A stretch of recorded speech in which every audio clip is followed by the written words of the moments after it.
Hi you guys, and welcome back to All Things Equilateral. So, excuse me.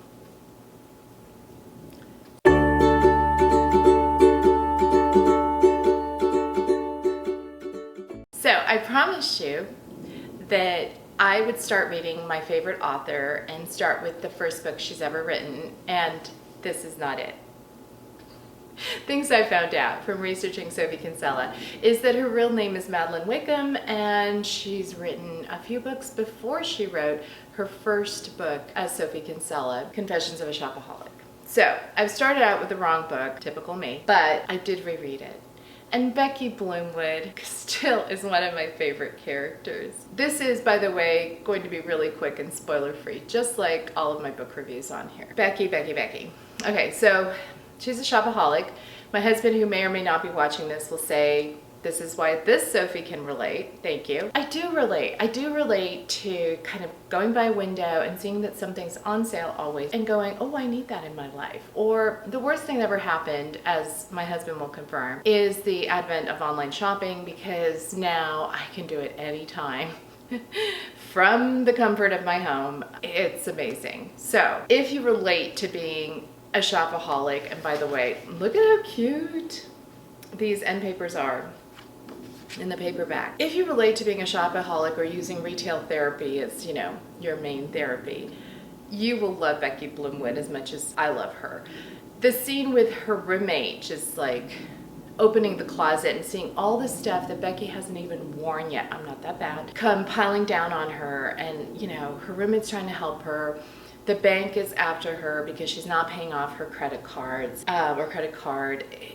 This is just, it's what Sophie Kinsella does best. It's what I call the madcap plot, where one thing happens, like our main character starts off kind of having a bad day, and then it just keeps snowballing and snowballing and snowballing until it comes to this like natural resting point, usually involving romance, and it's just so good. The other thing I didn't know about Sophie Kinsella is that she has a degree in economics from Oxford University, which is why our main character, Becky Bloomwood, goes to work for like an economic magazine. It all makes sense. And I loved economics, so I relate to Becky's articles where she comes up with, you know, the current economic situation vis-a-vis shopping or shoe buying or whatever. It's just so great. The other thing that when I was researching Sophie Kinsella, I came across is how much Sophie loves it when her fans, when her readers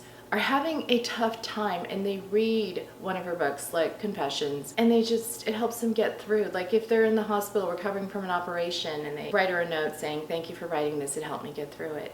That's what I use chick lit, and I know it's a bad label and I don't necessarily want to use it, but that's what I've called it forever. Chick lit to me is this. It's a romantic comedy, and I know the actual definition says it's a female character of any sort. So it can be any kind of book, thrillers or, you know, serious women's fiction or whatever. But to me, it's a romantic comedy that's just escapism. It's a feel-good. It's a character that you find somewhat relatable, who goes on this like crazy adventure, and that it all ends relatively okay. You know, was that spoiler free enough, or did I just spoil it for you? Probably not.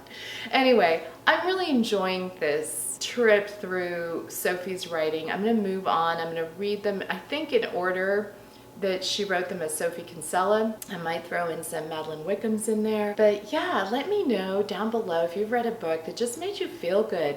I've been in a bit of a slump lately, thus not uploading. And, you know, rereading this was just sort of like, oh my gosh. This book and Bridget Jones' Diary are my two favorite chick lit books. Like, they can get me out of a reading slump like that. And this one certainly did. So let me know what book is like that for you.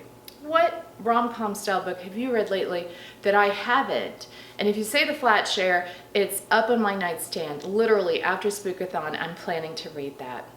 And so, give me a like, won't you? Please click subscribe and hit the bell icon because you never know when I'm going to post. And thanks so much for watching. I really enjoy my little corner of BookTube. And just thanks for indulging me with Sophie Reads Sophie.